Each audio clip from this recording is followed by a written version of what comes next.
Hey, welcome back to Planescape Torment. Last time, more running around the markets, getting into a fight with a fiend, and agreeing to help a woman who's been sold in, or will be sold into slavery. We have to talk to some people in the thing, and where's that guy? Oh, there he is. Before that, I actually just went and did something else that I thought I would append the previous part with, and then it turned out to not be the thing. It's kind of hard to explain. I'll just drop that part in here, and then we'll go from there. I ended up talking to this guy, and then I got into a thing where I basically ran at him a bunch of times and died a bunch and then killed him eventually. It was really stupid. Anyway, it sort of occurred to me after that there might be another way to resolve this. And I did some other things after this in this episode, but I've come back later. I'd like to amend this. I'm gonna do this first. So, maybe the secret to getting in is not to want to get in. I will suppress any desire to enter the tower.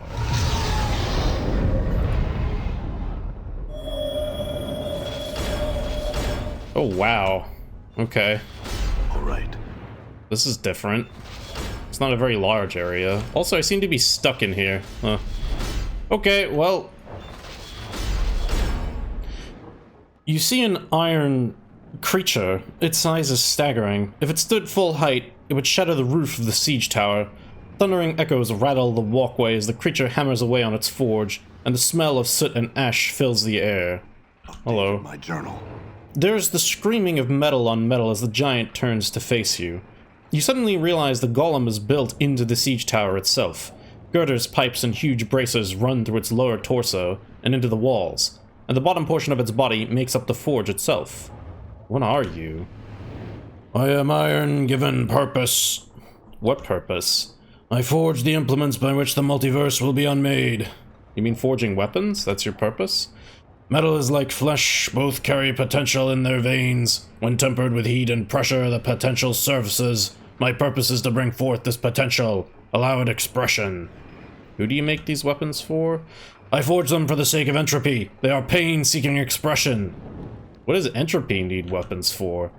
Beyond this tower, order rallies its legions. The multiverse heals its wounds. In time, its strength may equal entropy. The multiverse is your enemy? Why? The multiverse breathes, it grows, it stagnates, it forges its chains around the planes link by link. In time, even entropy may be chained. And you're opposed to chaining entropy. When a thing seals itself against its own destruction, it merely dies a different death. What makes that death any worse than another? All things have a common ground in decay. War is necessary. Death is necessary. Decay is necessary. And how much of this is too much? There are no limits. Limits are one of the links in the chain of order. Limits must be shattered, even if death is the result. All must fall upon entropy's blade. The time nears when it will be necessary to breach the walls of creation. Order will be put to the sword. Its chains will be broken. The multiverse will be unmade. Okay, then. So, who are you? Oh, you mentioned that already. What's this place? This tower is a siege engine. It exists to breach the walls between planes. Breach planes? How? The tower anchors itself upon a plane. A wound is torn in the multiverse when the bridge of the tower opens. Legions may pass from one plane to the other through the tower. When the plane has served entropy's purpose, the tower anchors itself again. What happened to the legions that have used the tower? Entropy has unmade them. And what happened to the planes the siege tower invaded? Entropy has unmade them. Okay, then. Have you heard of a night hag named Ravel? The night hag sought to sunder this city. Her greatest works were those of unmaking. She walked the path of entropy. You know what happened to her? Order set chains about her. She was cast within a cage. Right. You know where this is. Her prison is unknown to me. Great. Not helpful. Cool. Alright, let's ask him about this again. Why do you do this? The iron of my body once existed only as minor expressions of pain. Blades, spears, axes, arrowheads, rivets, and catapults. From these implements of war was I wrought. What happened? These minor expressions of pain were melted to forge this body. My potential was allowed to surface. Now my purpose is to bring out the potential in other metals. You said someone melted those weapons and forged your body. Who? Entropy raised me from the planar battlefields. Okay, so the purpose is forge weapons. Who do you make them for? Why does Entropy need them? The multiverse is your enemy. Okay, we do get some opportunity to say something different here. Except the death you seem to offer is violent and senseless, without meaning. All things have common ground and decay. Yeah, this is the same thing. Okay, I don't think we're gonna be convincing this thing of anything in particular, and also, I don't know. Okay, well... that was interesting, I guess, but also, like... I don't know. I don't feel like I got a huge amount out of it. Okay, the portal just opened again. Oh, it doesn't actually put you out in the same spot. That's weird. Okay, so now I think if I talk to this guy... well, actually, that's weird. Well, I do know how to get into the siege tower, because I just did that. But I can't tell him? Yeah, I can't tell him. Okay, never mind. Well, that just made things more complicated for myself. Okay, never mind. I guess I have to do this again, actually, don't I? I came back in here and asked him if he could do anything with my weapons, and it turns out he's a shop. I should have been a little more thorough, I guess, when I was here just before, but... Gauntlets of Ogre Power, though. Those are pretty good. Wait, although, hang on, these are just weapons? I mean, they're strong. There's a strong weapon, but they don't seem to do what I seem to remember Gauntlets of Ogre Power doing, which is just set your strength to, like, 1800. So that's a little disappointing. And then he's just got some other crap. What's this? Backbiter. Gives you a stealth bonus. Neat. Okay, overall, I don't think I want any of this stuff right now. Okay, I think that about covers it. You can apparently go over 100% on these skills. I don't understand how the skill system works exactly, so I don't know if I want to do that. But you can do it. I don't know. More dexterity. I'm sure this isn't going to waste. Alright, should I talk to Lenny first or Byron? Lenny seems like he would be easier to crack. Based on my observations. You see Lenny, he gives you a mock smile at your approach. Hello again, Burke. What do I owe this pleasure? I have some questions.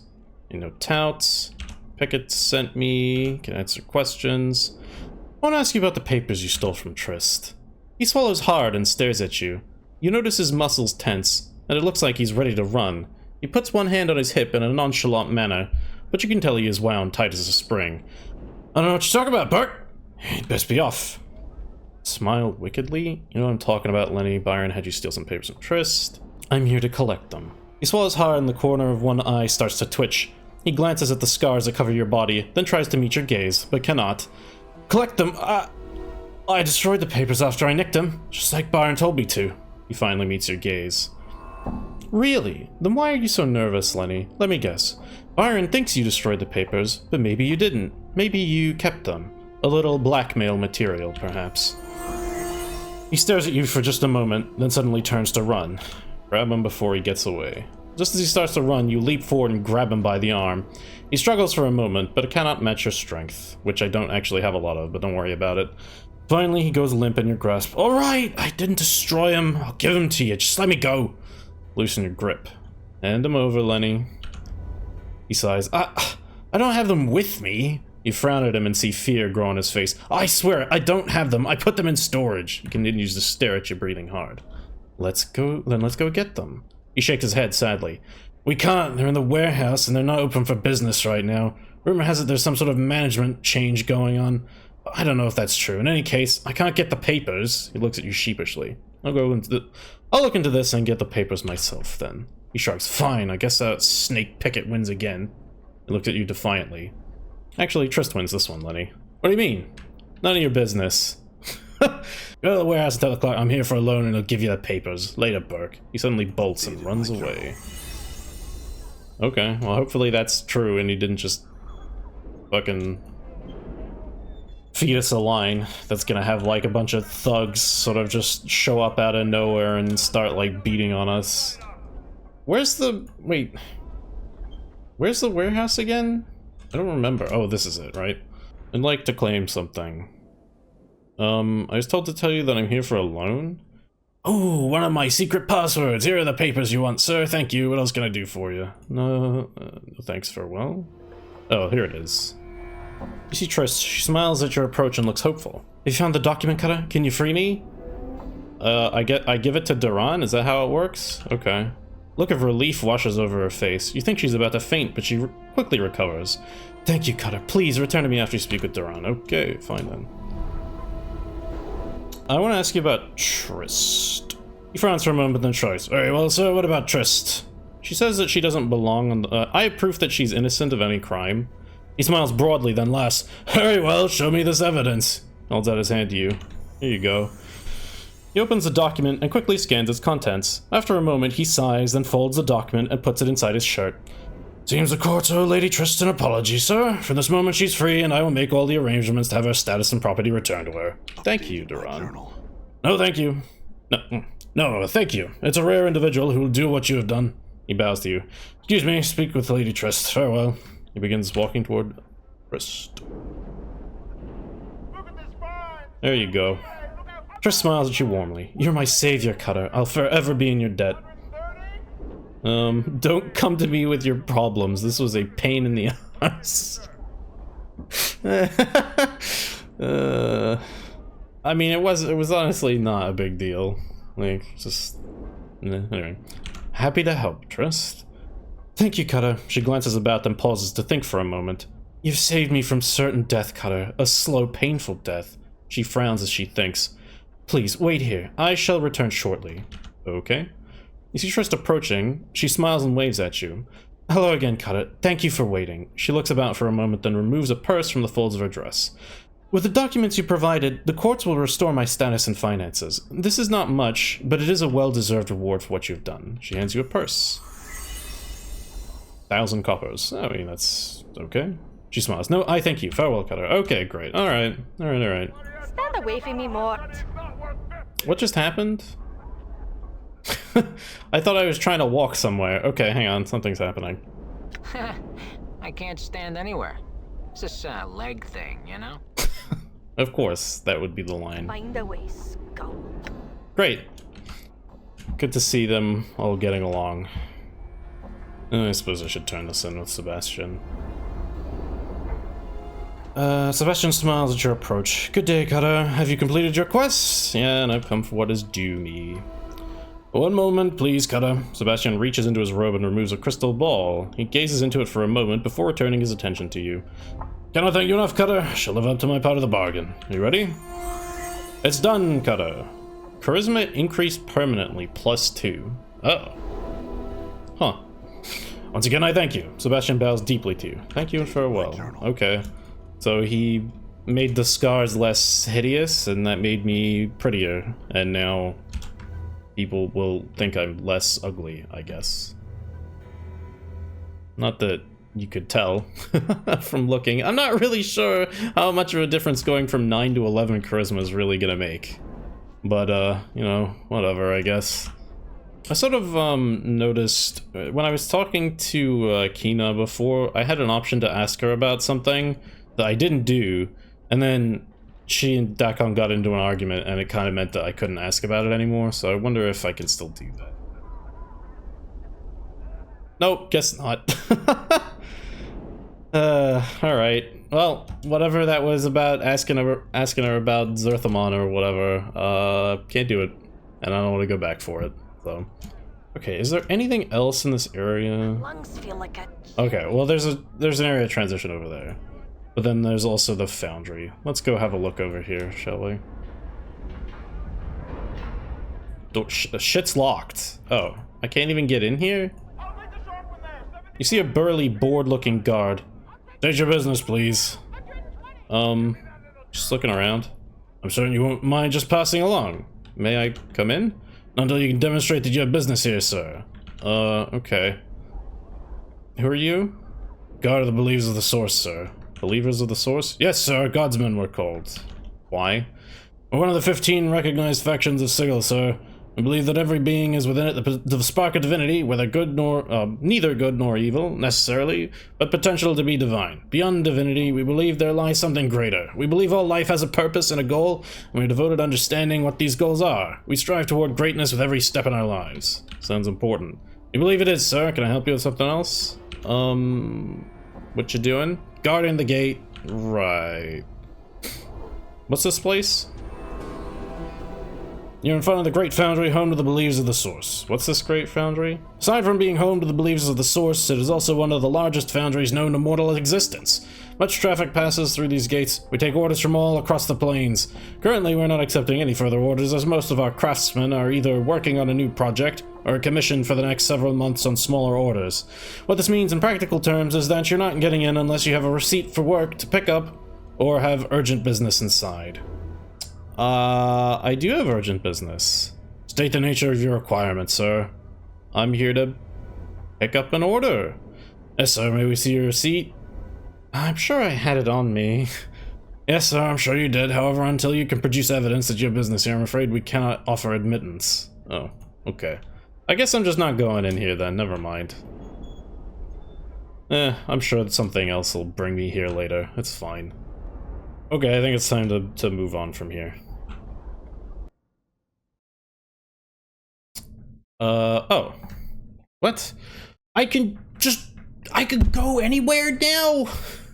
What? Wait, they like changed the whole structure of the thing. Okay. I can just go to the Clarksword. I could go back to the Hive. Okay.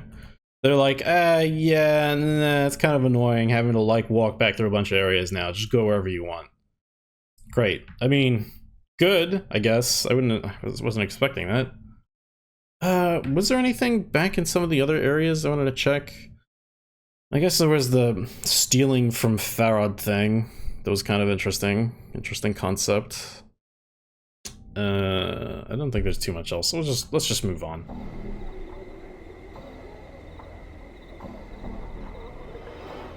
Alright, more weirdos to talk to.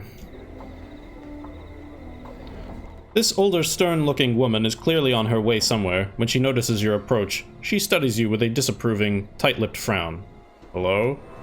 The woman nods curtly, speaking in a tone cold as ice. Yes, what is it? What's your words for I am Diligence, 4th Magistrate of the Ward? You're who? Diligence simply stares at you, a faintly disgusted look upon her face. Something troubling about my appearance? I should most certainly think so. Should the Apparel Regulation Act be passed, people of your sort won't be permitted to traipse about in such manner, half-naked and filthy as you are. This looks all the rage in the Hive, you know. Perhaps you should try it. It just might suit you. Her eyes narrow even further. Do not jest with me, sir. I have no patience for it. Now what is it you want of me? Quick to judge one by their appearance, aren't you? You would tell me then that you are not a wandering meanderer, meandering about the city, asking questions of all those you come across, engaging more than the occasional combat to the death with those who cross you? Well... The faintest hint of sneer appears on her lips. I'm quick to judge, sir, because I am a magistrate by trade. I will waste no more time, with you. Should you say another word, or so much as approach me again, I shall call the guard. Now away with you. Okay. Good, I guess. That's annoying.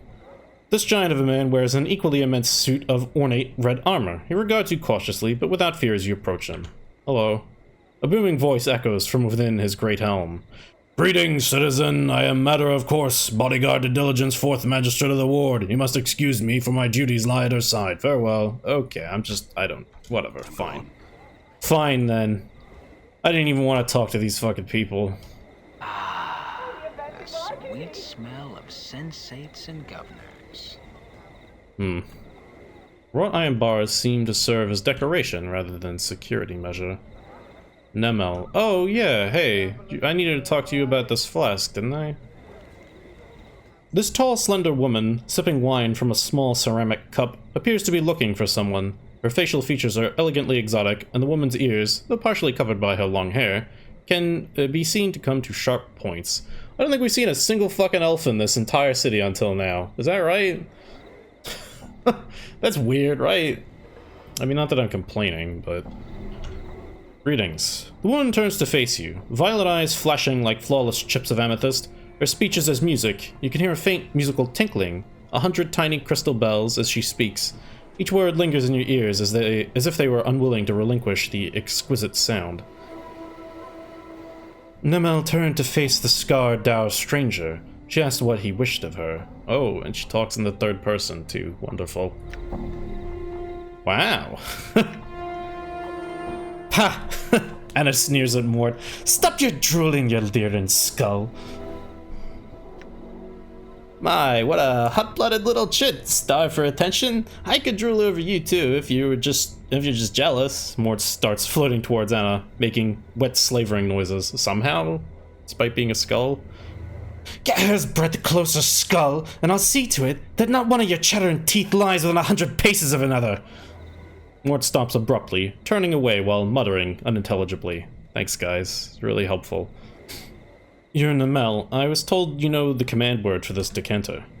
The woman makes no move to touch or examine the decanter, but only speaks. Nemel took it from the stranger, turning it in her hands. Had she seen its like before, she thought? Perhaps. Yes, she remembered now. She returned the decanter, whispering into his ear as she did so. Okay, so she's describing things she's not doing? This is weird. Updated my journal. You realize you know the word now. Oh. Nilden Saj. Though you're certain the woman never whispered to you, but merely said that she did. She blinks at you.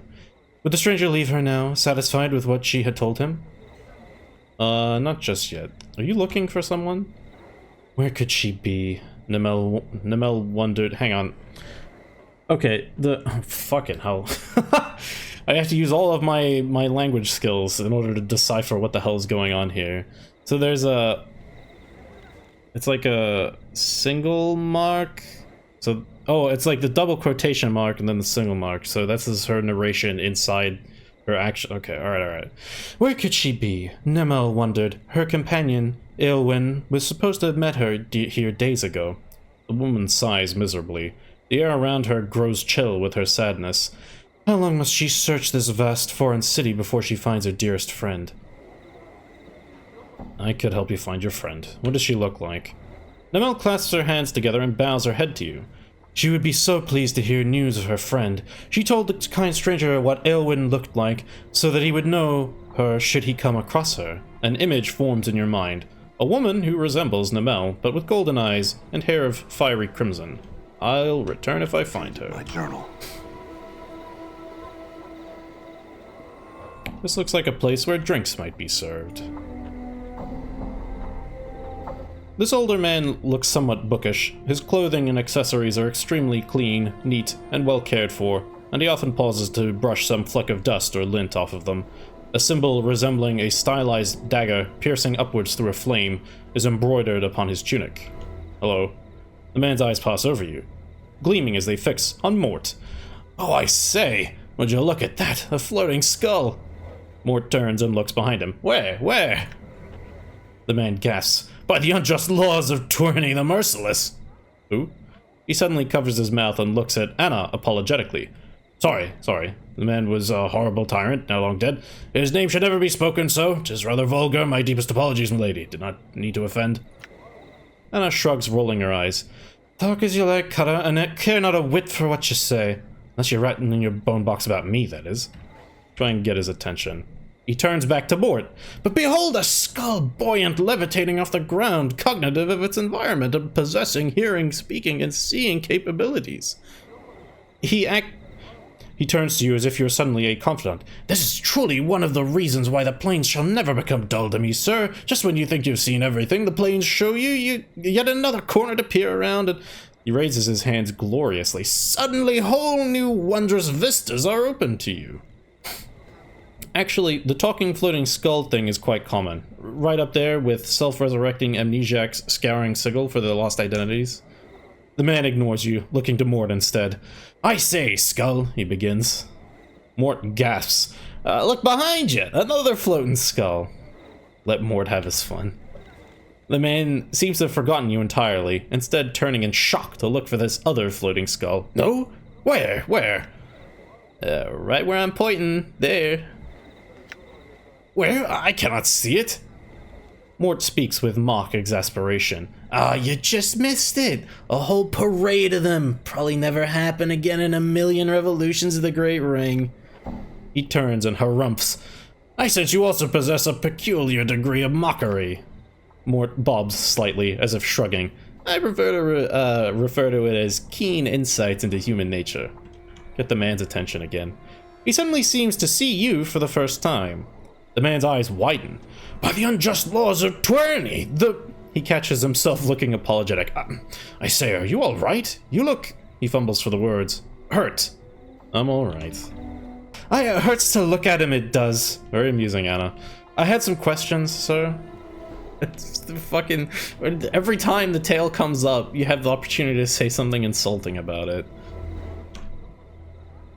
No, we're not going with that. Alright. The man nods eagerly. Of course, I'm always most happy to answer what questions I can, young sir. About you. Me? Certainly.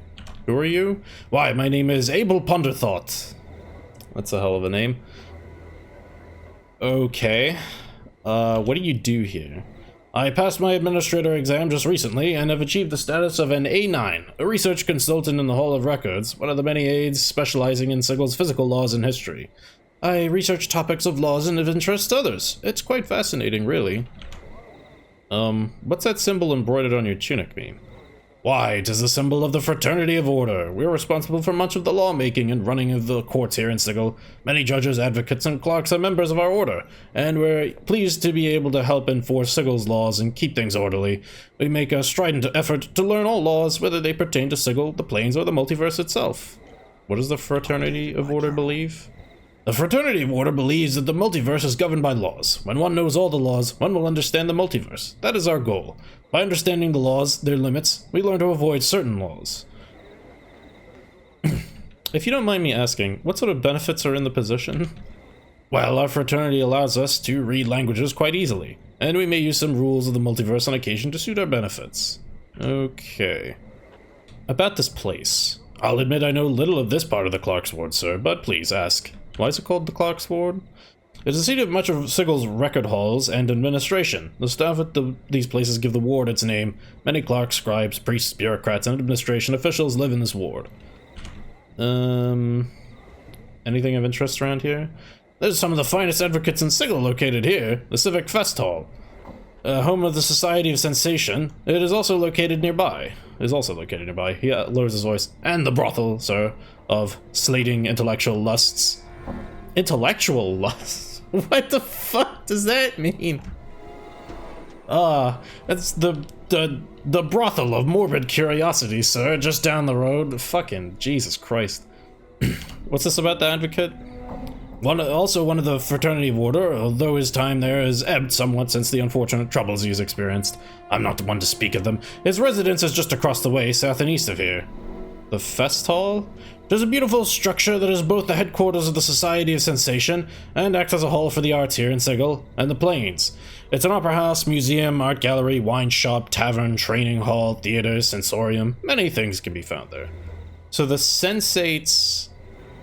They're artists, I guess, is what I'm gathering? Okay. Tell me about the Society of Sensation.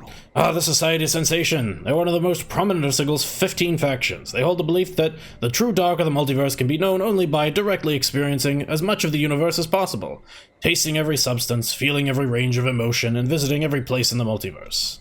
Okay. He continues. Their faction headquarters is at the Civic Fest Hall, where they seek to bring experiences to all of Sigil. At the moment, they are the most numerous faction in all Sigil, and the most powerful. If I'm not mistaken, the most recent census of their numbers is over 20,000, or 20 times 1,000 members. You could just say 20,000, man, like, it's okay. You don't have to do all that. Oh, hang on, no, I somehow got onto talking about the city. Interest around here. What's this about the brothel? He nods, looking somewhat embarrassed. Yes, well, I am known to go there for the conversation. He glances at Anna, then flushes in even deeper red. 'Tis a large round building in the center of this part of the ward. Okay. Know of any work available locally? None of the temporary sort, no. Alright. Okay, then we will ask about the city. So about the factions. Yes, there are 15 factions in Sigil. Once there were 49 factions, then about 600 years ago the Lady of Pain let it be known that only 15 would remain. That was known as the Great Upheaval.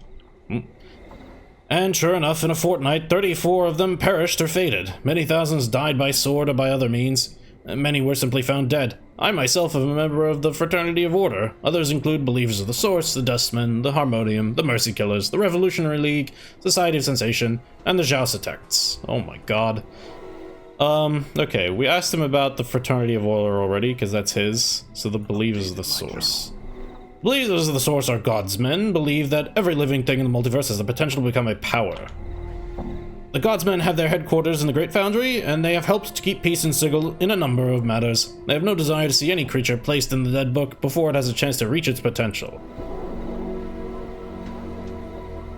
The Dustmen, I feel like we got a pretty good handle on them, but Dustmen believe we are already dead, that Sigil and the plains are where we all end up after we die. According to their beliefs, everything is dead, and this existence is a false one. To keep any ties or feelings for this existence only prevents a soul from truly dying.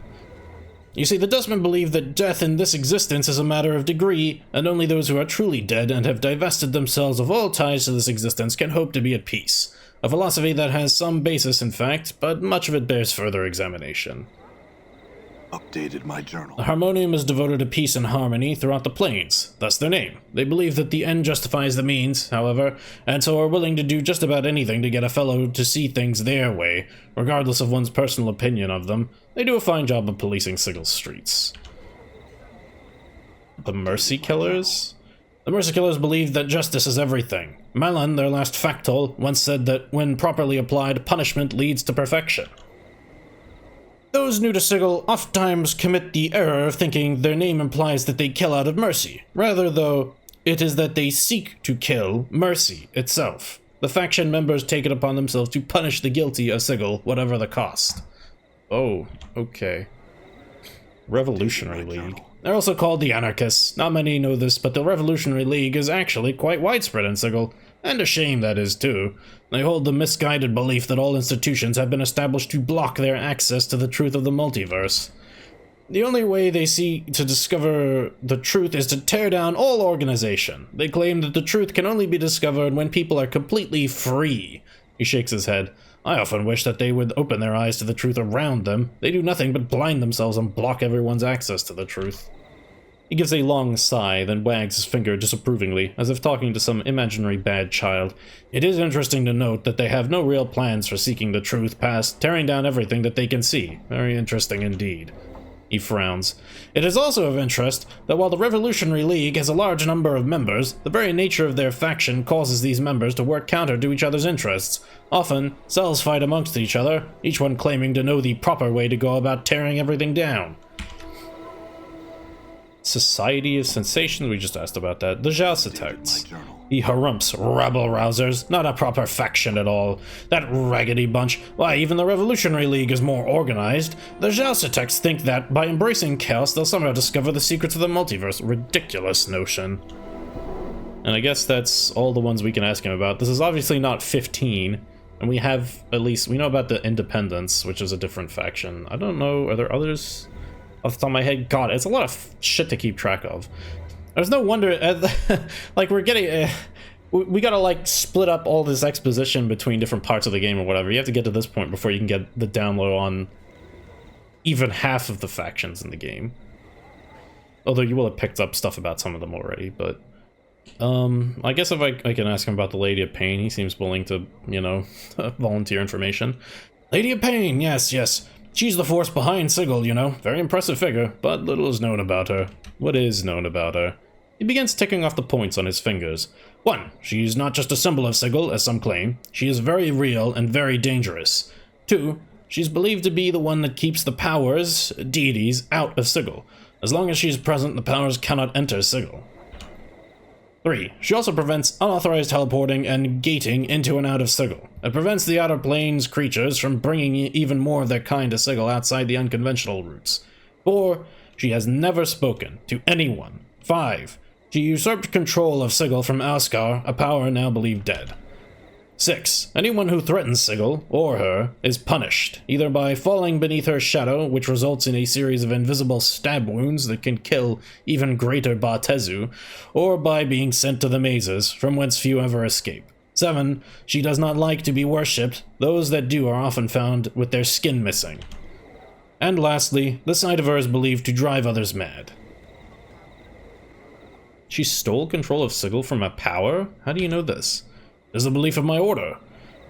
You said the sight of her drives people mad? Yes, he ponders it for a moment. But I must add the caveat that I have never seen her, you understand? What's outside of Sigil? No one knows, and it is not from want of trying. At the places where no true wall exists are solid walls of buildings with no windows that look beyond. Some claim to have climbed roofs and seen the outside of Sigil, but they can only describe the outside as nothing. He continues. That is an unacceptable explanation, but it still remains a mystery. It is rumored, without fact, that to step beyond Sigil's walls takes the traveler to a random plane, but this has not been confirmed. The Fraternity of Order has mounted many expeditions, and we've yet to retrieve concrete information. Where's daylight here come from? I don't see a sun. The haze can make it difficult to determine for certain, so I understand your difficulty. The light comes not from a sun, but from a gradual luminescence that fills the sky.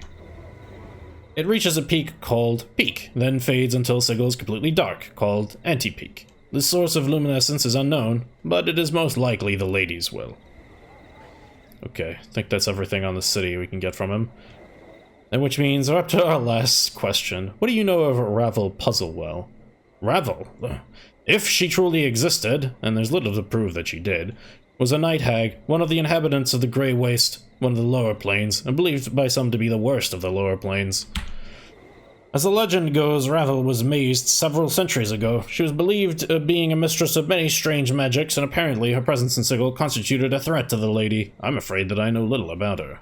Mazed? The mazes! These are creations by the lady. You see, she takes a small piece of Sigil, copies it, then uses a portal to place the copied bit into the deep ethereal. Once there, the piece of Sigil then becomes a demiplane, an endless maze that curls and twists about itself. The lady uses these mazes to imprison anyone who threatens her power. Once she has determined that you are to be imprisoned, there is no escaping them. There is believed to be a way out of each maze, but it is most likely extremely difficult. Okay, I'm done talking now. The episode is over. That's it.